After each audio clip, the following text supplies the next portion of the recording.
But back to intuition, I think a lot of times, obviously, a lot of people want facts. They want to know why this person's not a good person. What do you mean? I haven't seen them do anything. Well, I feel it. I feel it in my soul and my bones that this person's a demon. But you don't believe me and you don't see it. But honestly, low key, like, get your spiritual game up. How do you not feel this negative energy that's like throwing itself at you? You know what I mean? Like, how do you not see that? Like, I'm concerned for you, right? And your, I was about to say street smarts, your spiritual smarts, right? Your discernment is lacking. But good thing you have me, and I'm letting you know this person's a demon.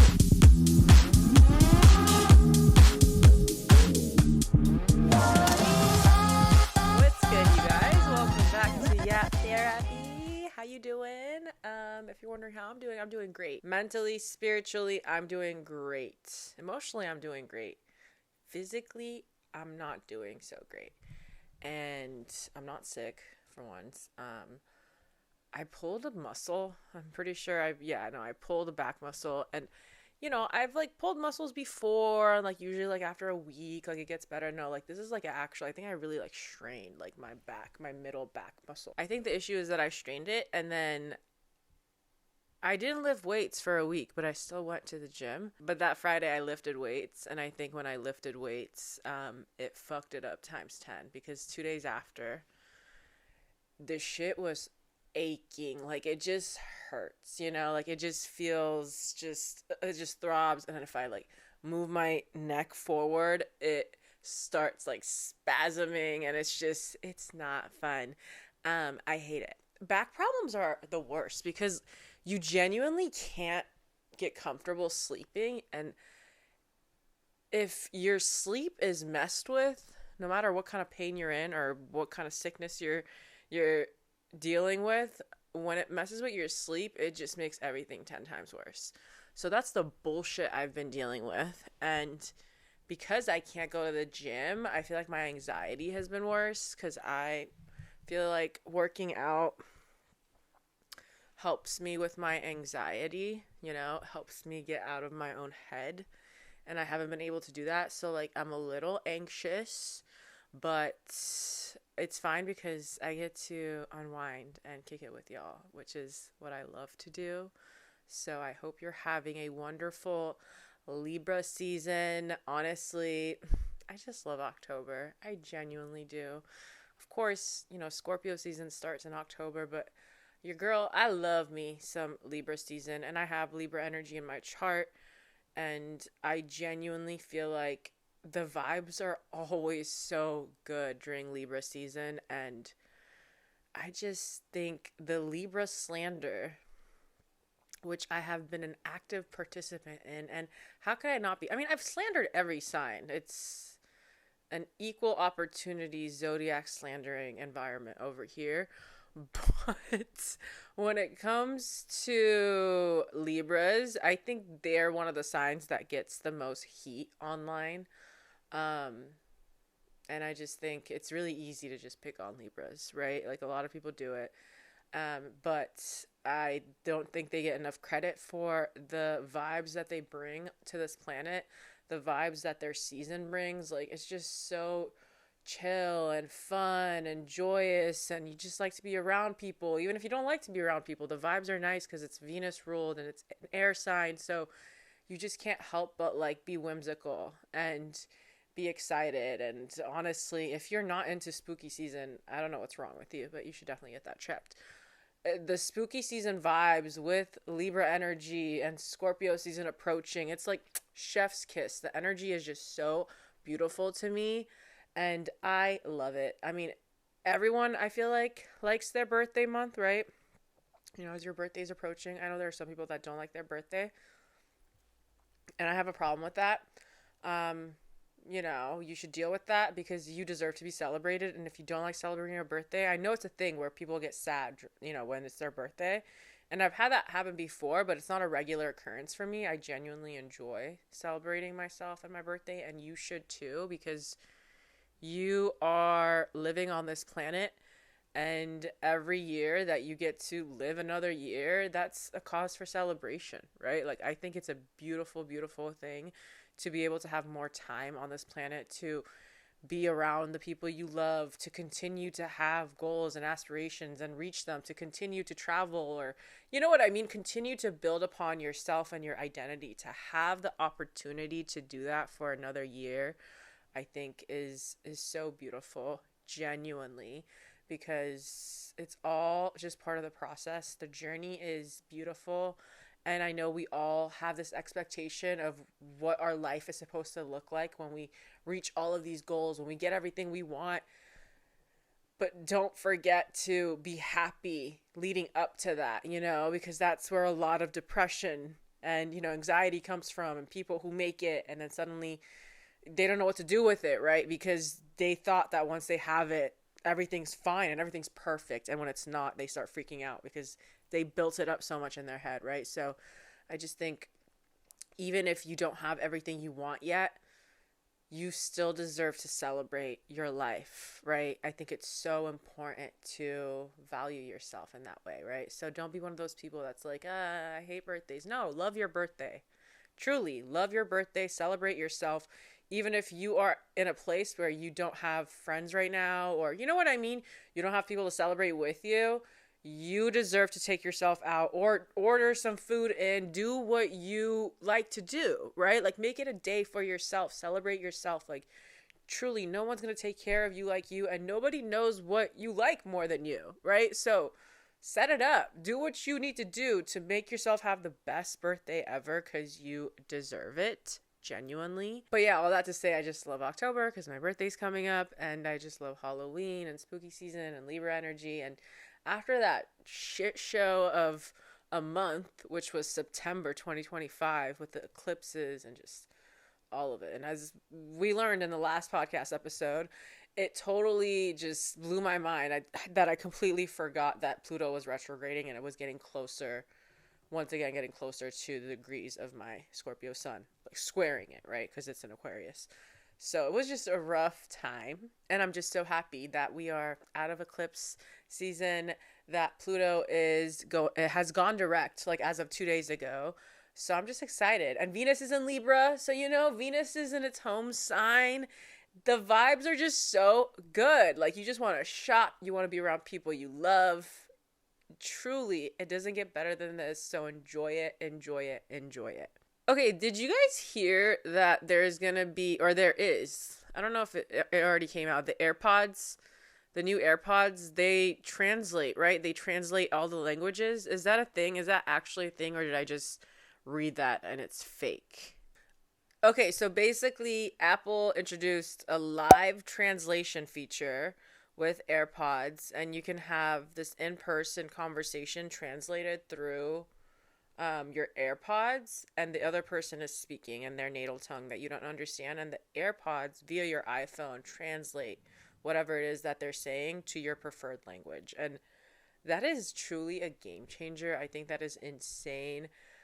So many things could change from this. So if you're a girl, you get this. Going to the nail salon is going to hit different, But also, do you want to hear? Because if you're a man and you're listening, you're like, what does that mean? Well, usually when you go to some sort of beauty salon, usually the ladies working there, sometimes the men, are not always speaking English. And they're kind of like talking to each other. They are talking to each other in their natal tongue often. And they be giggling, and they're talking a little shit, right? You don't know what they're saying, but I would say they're probably talking shit 90% of the time. And hey, who am I to judge? I always say, if all my friends spoke Farsi, Persian, I would be speaking to them, in Persian and talking shit in front of people. That's the best. I mean, one of my besties is Persian, so it's so fun when we get to just like be right next to people. Obviously, not rude, right? Like people that we're actually with, and we start talking in Persian because that's rude as fuck. But like strangers, and we just want to like talk a little shit. It's so fun. It's so fun. But I think this is just a game changer in so many ways. This would have been a great thing to have when I was going to school in all these countries, well, Turkey and America at the beginning of being here, because I didn't know what the fuck these kids were saying, and I know damn well they were talking shit, and I felt so left out. And come to think of it, this is genuinely trauma for a Gemini moon, for a mercurial moon with a Libra Mercury. What do you mean I can't understand what they're saying? Do you know what that does to you?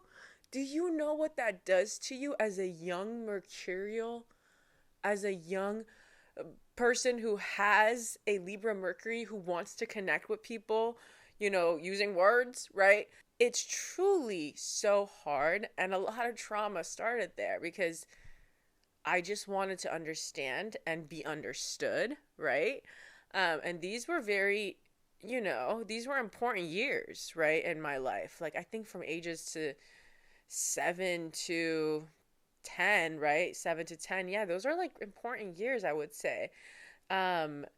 And I was in so many situations where I was around my peers, right? People that were my age. And obviously I couldn't understand them and they couldn't understand me up until obviously I learned English. And then in Turkey, I didn't learn Turkish like that. I just learned like the basics. So I think that definitely left its mark on me when it comes to how I feel about being understood. And it all relates back to astrology because I actually have Saturn, natal Saturn, in my third house of communication, right? So it's interesting that Saturn is in my third house, so it restricted the way that I felt like I could communicate and how I feel like I can be understood. And it definitely makes so much sense because that was my experience, that was my experience. And for such a long time, even now still, which is crazy because I have a podcast, and even besides this, if you ask anyone that knows me and loves me, they would tell you that, oh yeah, Sarah's like the best speaker. Sarah just knows how to communicate. She knows how to say the right things, right? I'm a great bullshitter. Like there are just so many things that I know I'm good at when it comes to communication. I mean, I did major in marketing too, but it's just so funny that was such a that was such an insecurity of mine for so long. And I still have moments where I doubt what I'm saying and if I make sense, but I've learned to just push through that because the right people will understand me. And the people that don't, it is not my journey or my job to sit there and convince people to get me. Like either you or, this is me speaking to you too, either we can just speak our truth and see who gets it, or we can waste our time after we speak our truth explaining it to people, And that to me is just, like I said, it's an exact waste of time because you could just move on from the conversation or build something together with the person that understands you, right? Like have dialogue, go back and forth. Whereas if you're around people that just naturally don't understand you and be judgy towards what you're saying, what is the point of that, right? Like there are plenty of people that will naturally get you in life. Naturally, they will understand you and it's just going to be easy to connect with them, right? And that's what you should always strive for, right? When you're around people, if they don't get you, they don't get you. Like it shouldn't be that hard. It really shouldn't be that hard. And for anyone who puts themselves out there, on the internet or wants to create videos or whatever it is that you want to do where you're putting yourself out there, it's easier said than done, but just remember that the right people, you don't have to over-explain things to them, right? You don't have to over-explain your ideas and your thoughts, right? And you don't have to censor yourself just to make yourself more digestible for people that don't understand you, right? Because there's always going to be people that don't understand you, and there's always going to be people that have a problem with you, and that's their journey. It is not your job to sit there and convince people to get you and understand you. But I think the issue lies within the fact that we get obsessed with people, right? Like we get maybe that's a Scorpio. It is a Scorpio trait. But we get, even if you're not an obsessive kind of person, it's a comfort thing, right? Like we find friends or we, get into a relationship with people or start talking to someone romantically, and we just want to make it work so bad. The idea of them is just something that we want, right? Like we just want it. We want this friendship. We want this romantic relationship. So even when they don't understand you and you've come to terms with the fact that, oh, with this person, I have to keep explaining things to them. Like they just don't get me. because we want it to work so bad, it's like we're just putting so much pressure on ourselves constantly to over explain our feelings and why we are the way that we are. When in reality, you could just realize and tell yourself, this maybe is not the right friendship for me, or this maybe isn't the best partner for me. But because I feel like as humans, we want to be right about people. We want to be right about why we chose to be friends with someone. We want to be right about why we're choosing to date this person, right? Like, because otherwise time's wasted, right? So you just over explain and you have to force yourself to be understood. It's too much. It's too much. Who has time for that? Truly. And you're going to get frustrated. And the more they don't understand you, the more you're going to feel like you have to keep over explaining. And then you're just exhausted. And you feel like now you have to maybe, change yourself to make them understand you. You have to make yourself be more like them for them to connect with you. Why? Who the fuck are they? Like, honestly, who the fuck are they for you to have to change yourself for them to understand you? Genuinely, I think that is just sad. It is. It's sad because do you think they're changing for you? Do you think they're changing for you? They're not. So why do you have to change for them? Genuinely. And again, I'm not talking about when it's the right relationship and, both of you are compromising. No, I'm talking about situations where it's always one-sided and it's always you that has to change, right? And I think people get a high off of that, right? And I think manipulative people, whether it be platonically or romantically, the more you change for them, the more they feel like they have the power in the relationship. And of course, you're giving them that power, right? Because, they could say jump and you say how high, just because you want to keep and, hold on to this relationship no matter what. And now they think that they can treat you however they want, and you're just going to stick around because of how badly you need them. And your actions have shown that, right? Because you are actively always changing yourself to make them feel comfortable. So they realize that you are someone that will always, always, always fight for this, even if they're actively giving you 0%, right? And you don't want that. And it's so funny because this whole topic reminded me of this quote I saw the other day, and it said there's no version of you that you can present to the world that will protect you from criticism, right? And it's so crazy because it's true. No matter how much you try and fine-tune yourself and your personality and, who you want to be, who you aspire to be, you can literally change every single detail. There's still going to be a bunch of people that don't like that version of you. You know what I mean? Because we're all so different and we all like different things. So what is the point? You know what I mean? Like, stop changing yourself to fit other people's, mold of who you should be in order for you to fit into their life, right? And it all comes back to, self-confidence and self-worth.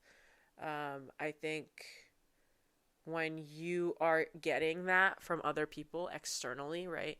Or when you view other people, you put them on a pedestal and you think, well, if I keep a friendship with this person, or if I maintain a relationship with this person, or if I can get someone like that to date me, like that means I'm this. Like that means I'm this girl. Like that means I'm this guy. Like, you know what I mean? Like, if you feel like you have to be around certain types of friends or date certain types of people in order for you to be confident, and in order for the other people in your life, whether it be your family or friends, in order for them to respect you and view you as cool or successful, or you know what I mean, wealthy, whatever. If you feel like you have to do that, yeah, you're insecure. You know what I mean? Because you're getting it externally, right? And you're always going to depend on other people to make you feel worthy, right? And that's just, it's too risky. In my opinion, I mean, it's not a good trait to have. Your confidence should always come from within. But also, it's too risky because other people can leave you at any point, right? A relationship could just stop working. People can betray you in friendships, right? So don't allow your self-worth to be connected to these other people in your life, right? Okay, so I have a fun astrology segment that I think you guys will enjoy. We are going to discuss which signs I have the most fun arguing with. It's a little messy, but we love a little mess, right? We love a little mess, especially during Libra season, right? And Libra is the sign that is associated with a good, healthy debate, right? Justice, right? Um, so let's get into it. Top zodiac signs that I enjoy arguing with. Is this a little toxic? Yes, but you would be lying. You would be lying if you said, "Oh, I don't like arguing with anyone." Shut up. Grow up. A healthy debate is good for the soul. And it keeps you young, right? Like it keeps you on your toes. Also, it's boring. You just like agree with everyone about everything. You're just always around people that agree with everything you do and everything you say. Wow, that's boring. Yeah, can't relate.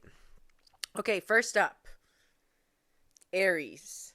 I love arguing with an Aries placement. It is just always, always, always intense. There is no boundaries, you know what I mean? Like when it comes to Aries, like I think it's a Scorpio thing, right? Like these two Martians going toe to toe about things that they're super passionate about. And also, it's easy for us to just rile each other up, right? Like Aries and Scorpio, no matter what, we both have so much passion, right? When it comes to discussing anything. And when I argue with an Aries, I truly tell myself, okay, your feelings are probably going to get hurt, right? Like either you could just shut up and let them bully you and yell at you, which is never what I want ever. Or you can, hit them back. But when you hit them back, and I don't mean like physical, when you hit them back in an argument, right? Expect them to hit you back, right? Like Aries is not the type that's going to sit there and be like, okay, so how should I go about this? No, they're very impulsive. They're going to say things that are going to hurt your feelings, but truly, at least I know where I stand, right? Like with an Aries, when I'm arguing with them, there is no like sneaky shit happening, right? I know exactly how they feel about said topic. I know exactly how they feel about me. And I feel like when we argue, there's usually a resolution at the end because everything was said, right? There are certain signs where, you could have a problem with them, but the resolution, you don't know when it's coming because maybe they're only telling you half of the story. Maybe they're only telling you one portion of like why they're mad at you. With Aries, it's all laid out on the table.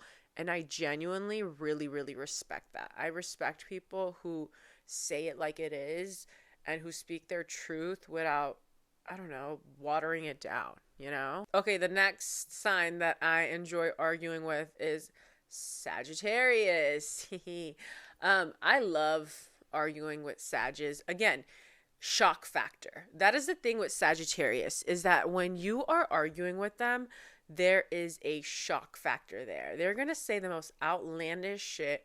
They're going to say some shit that's really going to make you like take a step back and be like, wait, what? Like there's a shock factor there and they know what they're doing. It's because they're ruled by Jupiter, right? Like they're going to say something that no one was even thinking about. But now that it's been said, you can't help but sit back and be like, damn, did they really take it there? And they did. And they took it there. And now they're laughing. And like, you know what I mean? And that's why I enjoy arguing with a Sagittarius, is that like at some point we're probably going to laugh at how crazy this is, right? Like as long as like one of us makes a funny or stumbles over, their words, Sagittarius can get back to that feeling of like, oh, this is light work, right? Like let's giggle a little bit, it's fine. But again, because they're a fire sign, the passion is still there. But because they're a Sagittarius, it's really easy to make light of it, right? But then get back into it, right? Because it's mutable fire. So the fire gets big and then it gets small and then it gets big and then it gets small. I think it's just a fun time. It's a journey with a Sagittarius, and I think Sagittarius is also fun because they'll start bringing other people into it. Like, you know what I mean? There are some signs that will argue and it's just like them arguing. Sagittarius is the type to start pulling in people, putting in their bench. I think they genuinely enjoy making it a group experience.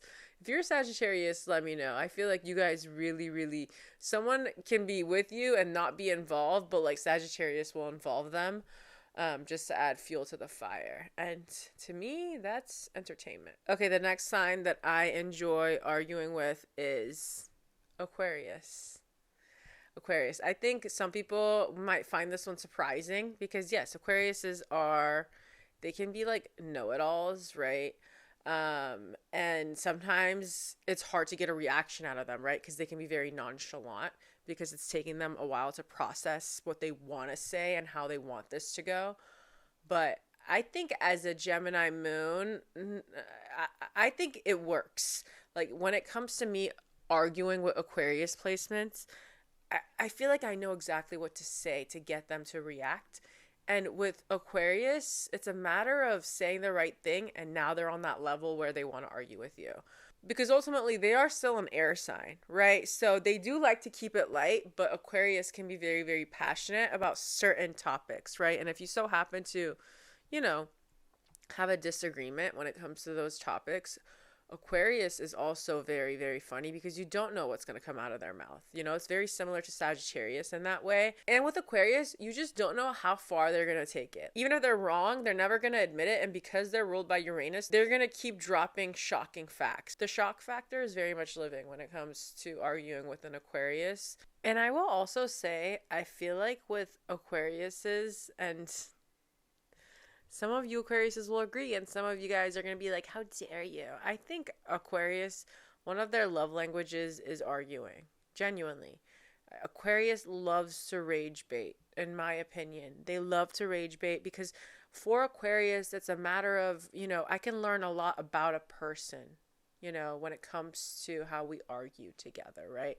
Their arguing style, right? Aquarius needs someone that is willing to passionately debate with them, but they don't like to call it that. Have you noticed that? They're like, no, I don't like to argue. No. You are now arguing about whether you like to argue or not. Like, do you see what's happening here? This is exactly what I was talking about. And then suddenly they're silent. They're like, because you've been caught. So I personally think Aquarius placements love to argue. It's one of their hobbies.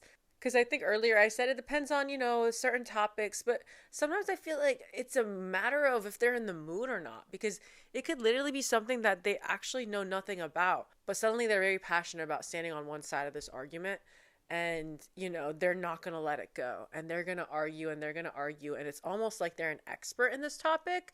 Come to find out later that they're not, but they were just in a really, really, really good mood, which made them want to argue and passionately debate with you. Oh my god. Okay, so I saw the best meme ever, and we're going to talk about it. Obvi. Oh my god. I'm posted here. Honestly, have you guys been seeing this dude?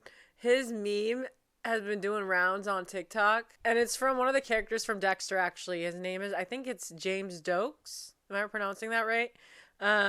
He's basically, like, if you watch Dexter's like number one op. Like, he always thinks like he's gonna catch Dexter doing something, and if you didn't know, Dexter is obviously a serial killer, so he's not wrong. His intuition is right, he just can't prove it. So the memes have just been so funny.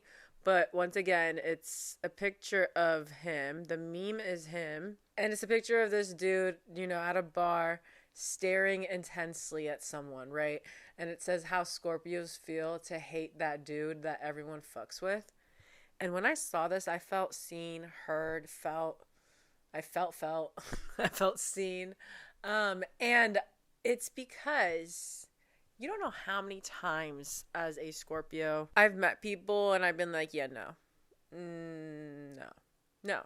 But it's someone that, like, you know, someone I love brings around. It doesn't happen that often anymore because I'm very, very, very particular about who I hang out with. And even when it comes to, like, my friends, like, if they're bringing other people around, they know to tell me. I'm not going to show up somewhere and my friends are like, oh, and this person's coming and these people are coming. Like, no, sorry.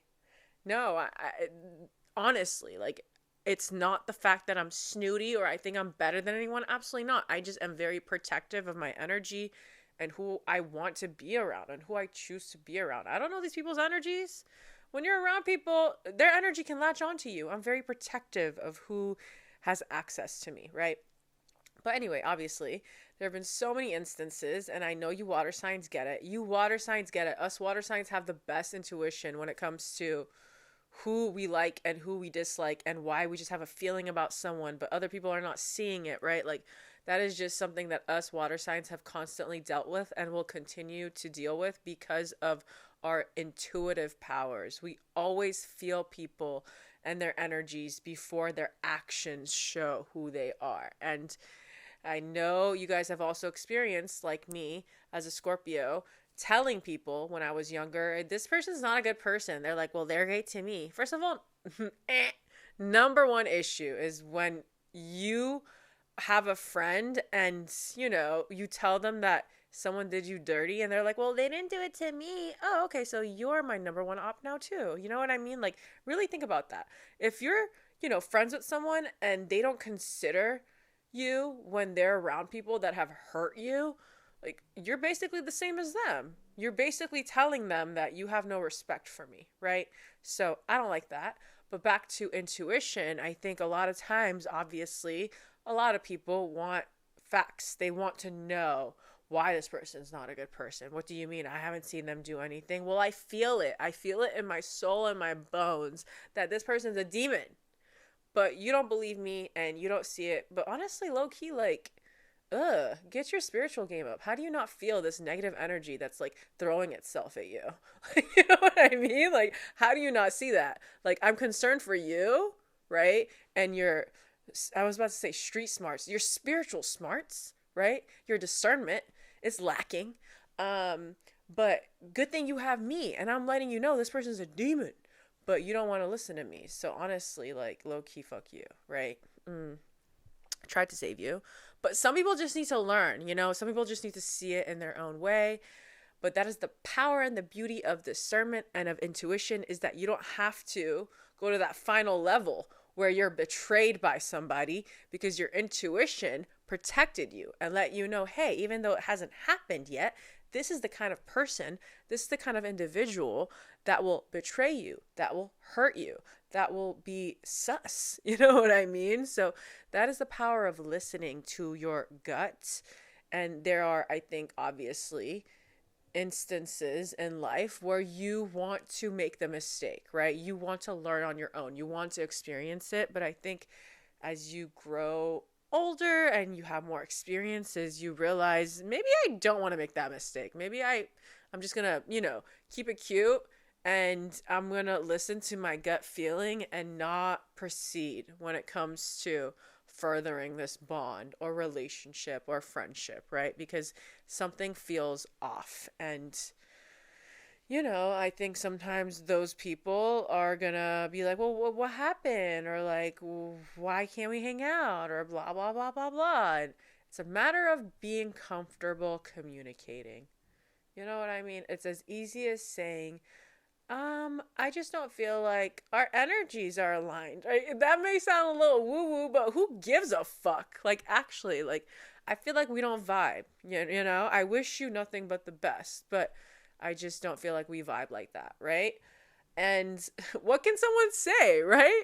Right? Like, that's very nice, actually. So yeah, even just going back to the meme, yeah, I've had so many instances where I'm just sitting back like, yo, like, you guys are all drunk off this person. That is terrible.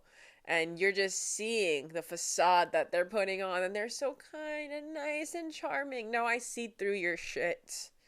I see through you so easily. And, that's the beauty of maturing, is that, like, I don't have to be around you anymore, right? But when you're younger and you're around people, groups of people, it's kind of hard to feel that way, because you get FOMO and you want to be around people and you don't want to be weird, right? Like, you want to be cool with everyone. now I don't give a fuck who I'm cool with or not, right? Like I don't care. I don't care if other people get along with someone. That means I should too. No, I don't fuck with that person. And because of that, I'm not going to hang out, right? Like that is just as simple as that, right? As a Scorpio too, it's also very hard for me to hide how I'm feeling and how I feel about you. It always has been. I've never been one to be good at hiding my feelings. Like it's actually dispersing. Like my feelings are attaching themselves to everybody, and genuinely I can't control it cuz I'm a Scorpio, so I'm intense. So if I'm in a weird mood, everybody in the room is going to feel it. If I'm pissed, everybody's going to feel it, right? Because the opposite is also true for Scorpios because we're passionate when it comes to every feeling. So when we're happy, we're feeding everyone that happiness, right? When we're motivated, we're motivating everyone. So like I said, the negative emotions can really attach to other people as well, which is why as I've matured, I'm I'm hyper aware of who I choose to be around and whether I choose to be around anyone when I'm not doing okay, right? Because I think it's unfair of me to be around other people if I feel like shit because now they're going to be feeling my energy and my negativity when that's mine and I should deal with it on my own before I choose to go out and disperse it into the world or to be around the people that I love and feed them that energy because they don't deserve that. They might be having the best day ever, but because I haven't regulated my emotions yet and I'm pissed about something, I'm going to, be around them and, attach that negative energy into their energetic field. No, I don't think that's fair. I don't like doing that. I don't want it done to me and I'm not going to do it to other people, right? So that's another thing that I always consider is, okay, am I in a good mood, right? Like, should I be going out today? Should I be around my friend today, right? Because if I'm not, then it's just not fair to the other person because they deserve to have the best version of me, right? If they're hanging out with me, they deserve to have the best version of me. And if I'm not feeling like the best version of me, then I should, stay back. And there's a difference between like not being okay and needing your people, right? Because you're leading with that, right? It's when you're not telling anyone that you're not doing okay. And maybe you're not being honest with yourself about the fact that you're not okay and that you're actually mad or resentful or annoyed or pissed. And you go out, right? And people are just feeling it. And you're not telling them that you're not doing okay because you expect them to check on you and force it out of you. That's, again, very immature because your negative energy and emotions are just out into the world, but you're not choosing to deal with them and you want people to like crawl to you and beg you to tell them what's wrong, right? Because you're not saying it and you just expect them to read your emotions and it's going to make you feel loved and wanted if they keep begging, for you to open up.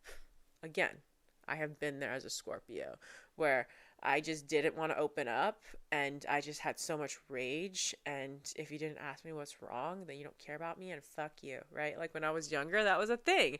But as I grew older, I was like, that is just so immature. Like, deal with your shit, Sarah. Deal with your shit. And if you don't know how to deal with your shit yet, stay your ass at home and learn to deal with your shit because other people don't deserve, people that you love do not deserve this shit, right? They don't deserve this angry version of you at all. But if I'm angry and I know I'm angry and I can admit it, I can totally, tell my people, hey, I'm pissed. Can I vent to you? Like, I'm so fucking angry at the world, or I'm so sad and I'm so upset and I just feel like this is all so unfair and I just break down, right? But they're seeing it happen, right? And I'm feeling my feelings. I'm processing my feelings. So it's moving through me. I'm not attaching it to other people because I'm dealing with the emotions head on. Whereas if you're not and you're not admitting it to yourself, it's, it's blocking your own chakras because you're not dealing with your emotions. And then also because it's so intense, you're almost, you're throwing it to other people's energetic fields and affecting their vibration, which is just not fair. It's not fair to you because you're not dealing with it. And it's not fair to other people, right? Because it's not theirs and they shouldn't have to deal with it. I learned a statistic that said research shows women need a girls' night every 22 days to feel alive. And I love that stat. And I agree with it. Once a month, there's a girls' night. If, sometimes there's more than once a month, but there needs to be a girls' night once a month. Otherwise, I would go absolutely insane. And if you are a girly pop, and you don't have a girls' night once a month or every 22 days, you are slacking. You need to make it a point, right? You need to make it a point to have a girls' night, because genuinely, even if you're someone who is in a relationship and you're like, my relationship is my everything, amazing, I love that for you. Still putting too much pressure on your relationship if your relationship is your everything. The power of friendship should not be downplayed, right? And as women, there are just certain things that only women understand. There's just certain things that you can only vent to other women about, right? And it's so important to have a good community of girls and women around you who support you and who get you, who you can be your messiest, self with. And also you can truly uplift each other. But like I said, it's not always about just let's uplift each other. It's also about supporting women's rights and wrongs, right? Being around people that aren't going to judge you. They're going to keep you accountable, but they're not going to judge you when you vent to them about the shit that you're going through. I don't know how people survive, women survive, honestly people, but I'm talking about women here because I'm a woman. This is my experience, without solid female friendships. Truly. This world is a very interesting world when it comes to how women are treated. And I just think it's so important to have women around you who get that. Because if you are just living in this world by yourself, or let's say if you only grew up with brothers, or you only get along with men, pick Mishas, I do feel sorry for them, because you're really not getting the benefits, the true benefits of having solid female friends, right? And if you're unable to maintain these friends, I mean, two things can be true. Either you've just always had shitty girlfriends in the past, and because of that, now your perception of female friendship is so bad that you don't trust women anymore. And I want you to heal that, because there are good women out there, and you can potentially meet the bestest of friends that are women, right? So don't give up. But I think there are also plenty of people that are just like, well, guys are easier. Well, yeah, because guys are probably not keeping you accountable like women do, right? When it comes to healthy female friendships, they're going to keep you accountable. When they see you, when they see you fucking up, when they see you not operating at your best, friends that are actually good friends are going to hold you accountable and, call you out on your behavior, or create a space for you to actually be honest about why you're acting the way you're acting. And you're not gonna self-sabotage and be like, you don't know me, is this an intervention? You know what I mean? Like, you want people around you that are willing to create a safe space for you to be honest about the shit that you're going through and why you're acting out of character, right? And they're not judging you, so it makes you want to open up, right? But then you also have to do that for them. You have to be able to create a safe space for your friends to also do the same. Otherwise, it's not balanced, right? And there's going to be a lot of unresolved conflict and tension if only, one person in the friendship is always providing support to the other, right? At first, it may make them feel good because they're supporting you and they're being a good friend. But after a while, if they see that it's one-sided, they're going to realize that they're not valued in this and they're going to leave, right? And you don't want to lose a good friend because they do not come by easily, right? So cherish your friendships. And that's a perfect message for Libra season, right? Cherish your relationships. Love on the people that love you, because we take them for granted, right? And, at some point, I just can't help but do my Scorpio thing. At some point, we're all gonna die. It just reminds me of Barbie the movie, when she's like, have you guys ever thought about like dying? Like, some shit like that, right? That's what she says. And it's just so funny because, yeah, as a Scorpio, death comes up often, but the concept of death to me is like not something that's like, oh, death. Like, we're all gonna die at some point. And to me, death doesn't mean it's over. It just means this journey right now is over, right? And like I said, you already know how I feel about this planet. It's not like it's like, oh my God, this is the best, right? This planet can be shitty sometimes. So, sorry if I'm not scared of death, right? So yeah, all that to say, cherish the people around you. Love them, know that you deserve good people around you. So if you don't have good people around you, you don't need them that bad. Like, you want good people around you, but you don't want just anyone around you, right? So be protective of who you allow into your circle. All right. All right, well, I love you guys so much. I hope you guys enjoyed this yap session, this yap therapy session. Let me know if you guys love Libra season as much as me, because I absolutely adore it. It's one of my favorite times of the year. Take care of yourselves. Venus is in Libra, so I hope you're having all the fun. Truly, go out, flirt with life, okay? And if you're listening on Apple or Spotify, please leave me a review. That helps me out a lot. And if you're listening, come to the YouTube, leave me a comment about any of the topics I touched on. I love you guys, and I'll see you next week. Bye.